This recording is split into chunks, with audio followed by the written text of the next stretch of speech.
Hi, today we're going to be talking about data validation using Google Sheets. So let's get started. So the first thing that we're going to do is we're going to take a look at the spreadsheet that we've been using. And I noticed that every time that I'm putting in a new score, I have to put in math, reading, or science, and that's getting a little old. So I'm going to highlight all those. And I'm going to go over here to data, and I'm going to go down to data validation. I'm going to click on data validation. I'm going to get a little window that's going to come up, and it's going to give me a range of cells, and it's going to ask me what do I want to put in there. So I'm going to say a list of items, and I'm going to break them up by a comma. So I'm going to put in there math, science, and reading.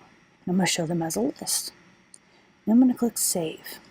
Now this is so cool. So now every time that I go to a cell and I want to change it from reading to science to math, all I have to do is click on the little disclosure arrow.